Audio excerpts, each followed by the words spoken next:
Hi, everybody. It is Craig and Arun back with your college basketball rundown of games. Got a really good card of games today.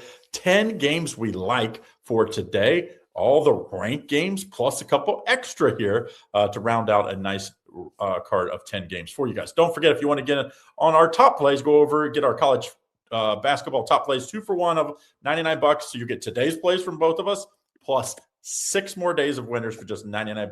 DocSports.com/Craig Arun. And how about this? We've got an extra special.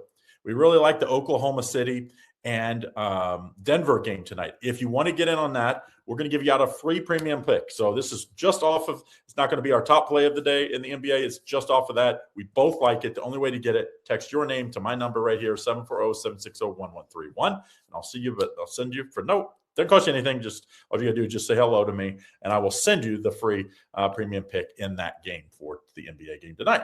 All right, let's get right to it, though. We start us off in college hoops. Rhode Island at Duquesne. Duquesne's favored by 2, total 144.5. What do you like? Look, Duquesne beat them 67-55 about a year and a half ago. They haven't met this year.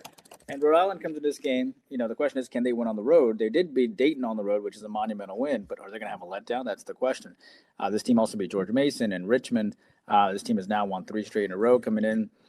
You have a situation here with Duquesne rolling in here, who's 11-10. Duquesne lost to St. Bonnie 87-79. Keep that in mind.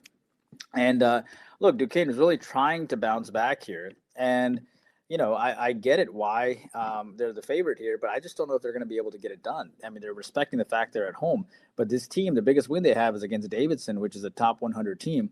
And they've consistently lost against some of the best teams. And Rhode Island rolls in, having already beaten Davidson, George Mason, and Dayton. These are huge wins. Rhode Island's also a top 70 defensive team. I'm gonna take the points here. I'm gonna take Rhode Island plus the 2. All right, Craig. Next game is Purdue. Purdue rolling in here against Maryland, minus 13.5 point favorite. Purdue is a 17-4 team, ranked 12th in the country. Maryland, coached by Buzz Williams, is 8-12. Purdue won 83-78 last year. Purdue comes into this game losing 3 straight contests, by the way. Okay, they're dropping fast. Lost to UCLA, 67-69. Lost to Illinois, 82-88. Lost to Indiana, 67-72. They've also quietly lost 7 straight covers in a row. Maryland coming off one of the worst losses of their entire history of program. 48-91 at the hands of Michigan State. Who do you like? Yeah, tough spot for both because it's not like either one of them have been playing good basketball here as of late. Maryland, you keep 17.5 twice in a row. You're like, oh, surely you keep it 7. No. Buzz Williams just doesn't have the talent. I think he'll get it right because he's a very good recruiter and he does coach him up well. He just doesn't have a very good team. And he's facing a Purdue team that's experienced and upset. But you have to give him just a little. The last one was the rival. The other 2 games, those are 2 pretty good teams. I think both going to be tournament teams. Give me Purdue minus the 13.5 in this one. Now, next game, we have Alabama at Florida. I think maybe the game of the night. Very good game, at least. Florida's favored by 7.5. The champs are starting to round into shape. Total of, is that 175? Is that what that total says? If my right? What do you like here? Yeah, I mean, look, Florida's beat them the last 4 straight times, and I'm a huge Alabama fan. I'm a diehard Alabama fan. You can even call me an Alabama homer, if you will. But I understand why Florida's good. Florida's a defending champ. Nate Oates is 14-6.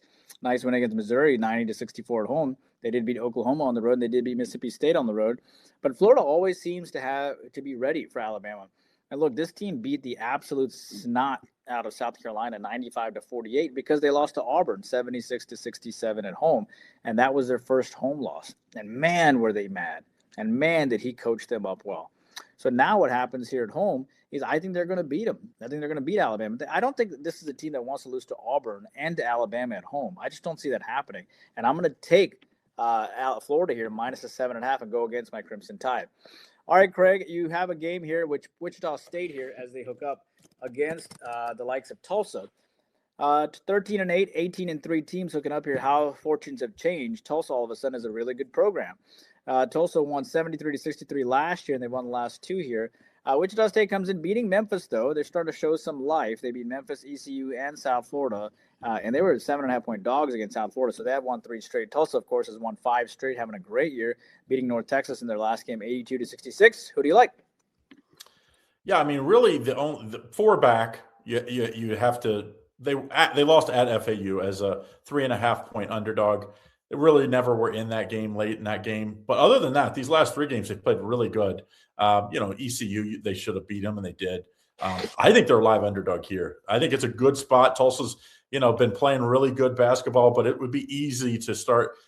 Sometimes you look across and it's harder to get up for teams. You say Wichita State, this is when it gets dangerous. I do think Tulsa might win, but I don't think they cover. I think Wichita is playing good basketball. That win at South Florida. South Florida is pretty good. Tough place to play as well. If they play like that, they'll cover this game. I think they do.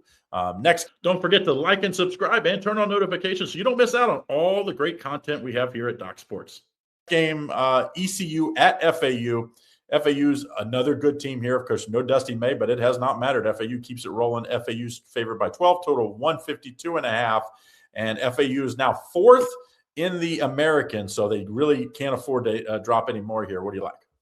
So you have a East Carolina team that rolls into this contest, bear in mind. Look, East Carolina rolls into this contest with Mike Schwartz, right? They're 6-15. This is a team that was 19-14 last year. It's a team that rolls into this contest, losing to Rice 83-77 last game. It's a team that, the question is, will they show some life? And they did show some life against Charlotte and South Florida. They lost to UAB by just 2 points at home. I know it sounds crazy, but I actually think they can play pretty well here. And you combine that with the fact that Florida Atlantic comes into this contest, they have Tulsa on deck. Tulsa, the mighty Tulsa, that's 18-3. I understand that Florida Atlantic has lost back-to-back games, and they could try to get it right here, and they come off an ugly loss. I get that. But this team is still outside the top 250 in turnover margin. This team is still very, very young. John Yakis' team still really young. I'm going to take the points here. I just don't think they get up as well. I'm going to take ECU plus the 12 and a surprise here. All right, Craig, moving on here. Let's talk about TCU now that we've talked about ECU. TCU facing Colorado. TCU coming in as a minus 1.5 point favorite. 13-8, 12-9 team soaking up here. Colorado won 69-67 last time. TCU coming off that loss to Houston 70-79. Colorado coming off 6 straight losses, including by 30 points to Iowa State. Who do you like? Yeah, this is a really tough spot for Colorado because, they got trounced, which we called against Iowa State. Iowa State was not playing really well, so it was like that one was circled. So give them a little bit of excuse for that one, but I don't know what other excuses you can give them because you go back, they've lost 6 in a row, 5 straight covers as well, and now they face a TCU team that's getting a little healthier. They were right in that game with Houston, which Houston, I really think Houston's one of the top 4 or 5 teams in the country. They won at Baylor the day before that. I think this is a good TCU team that's just kind of a couple of bounces here or there. This TCU team could be much higher. I like TCU in this spot. I know it's a tough place to play. Colorado's always one that I'm worried about. But I like TCU to get up again in this one. They really can't afford any more of those losses at 13-8 right now. Give me TCU. Next game, Iowa State at Kansas. Iowa State's favored by 11. Kansas State, that is.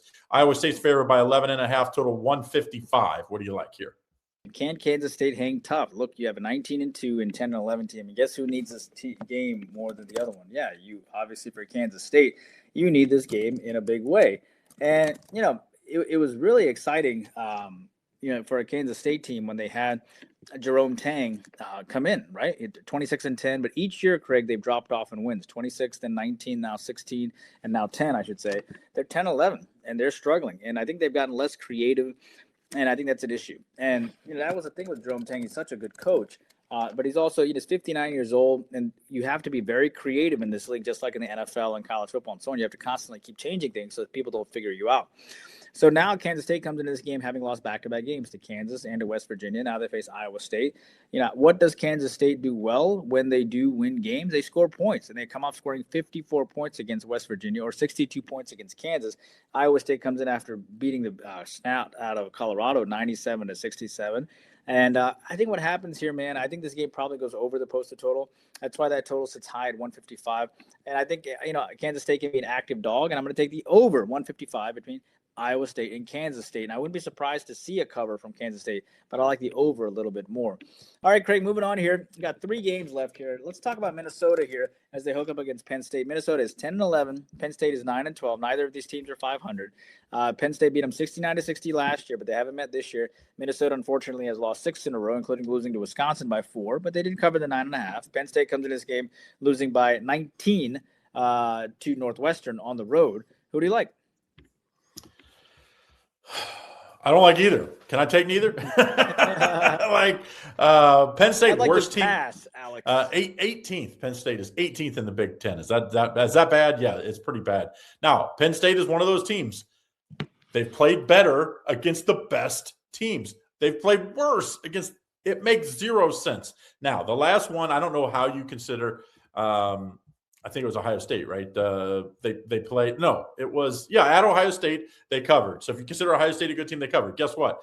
Northwestern, I don't think you consider it a good team. They lose by 21 next time out. Minnesota, +1.5. I think that's just how you have to play Penn State. You give them a shot when you get the big numbers against the good teams. When it's not, that's just the way it's gone for them this year. The better the team, the better they play. The worst team, the worse they play. Next game, Illinois at Nebraska. This is the second best game of the night, in my opinion. Nebraska continues to get not a lot of respect, considering they have one loss on the year. They're only a 1.5-point underdog here at home against a very good Illinois team, of course, as well. Number 9 in the country versus number 5 here. Nebraska minus the number, or do you like the total at 151? What do you like? Nebraska did beat them 83-80 earlier this year. So Illinois would like a little payback, and that's why they're only a 1.5-point dog. Now, it says the public is on Illinois, and I don't believe that for a second. Not with Nebraska at home. Yeah, Brad Underwood here coming into this game, having already lost to this team. 83-80 at home, and he'd like to get a little revenge. And this team did beat Purdue on the road for what it's worth, and they beat Iowa on the road, and they have a lot of respect. And they played Connecticut on the road, and they played Alabama. Illinois is the real deal, and if they kind of put this together with their young talent and near the end, it could be pretty amazing. Now, Nebraska comes off its first loss of the year, losing to Michigan 75-72, so that's going to motivate them to play well as they come off of a loss. But I got to tell you something. I think Illinois is going to be a lot more motivated in this game because they've already lost this team to them at home. And Nebraska coming out their first loss, you know how it is. And when you're an undefeated team and you finally get that first loss, it's a lot easier to get that second loss because you finally realize that you're not indestructible. And in that contest where Nebraska did beat them on the road last time, they shot 56% from the field in that game. So, they also shot 46% from three-point line. I don't see them doing that again this time around. I'm going to take Illinois plus the 1.5 for a little payback. All right, Craig, we're going to finish it off here with Iowa minus the 9.5 here against Oregon. Iowa's 15-5. Oregon is 8-13. You believe that Dana Altman will get another crack at it because of his talent? Maybe. Oregon won by 2 last time. Iowa rolls in this game. Big wins over USC, Rutgers, and Indiana. 3 straight wins for them. Oregon coming off a loss to UCLA, 57-73. They have not won in their last 7 games. Who do you like? Not only have they not won outright, they've only covered once. And that was against Michigan. I think it was like a 13-point line. They kept it within 10. It was very close to them not covering that one as well, if you watch that game. But Oregon's big news is Shellstead. The point guard that was so good the last few years has been out. And it just, they've just struggled to replace him. You could probably go and take the best kid off of most good teams, and you're going to struggle. Now, maybe not this much, but that is the one, I think, reason why Altman will get another chance is like either going to say, hey, if he's healthy, it would be a different story. I don't think it's going to matter in this matchup, though. I think Iowa is going to take care of business. I mean, Oregon's just not playing good basketball. And I don't think fans, I don't think students are running out when you're losing 7 in a row to pack the house too, to face Iowa that's not ranked.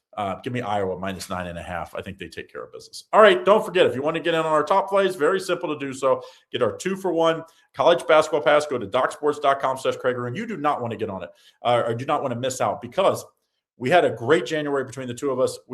I think IC was number 1 for the month, top 2 for sure, and for the year. And I was in the top 4. So had a big month, big push. We're both profitable for the year. So make sure you get on a week pass, just $99. It's usually $90 for each. So make sure only way to get that deal, though, is right here at docsports.com/Craig. Now, if you want our free NBA premium play for today, how about this? Won't be our absolute top play. It'll be the next one. But Oklahoma City, Denver, game of the night. It's the last game on the board.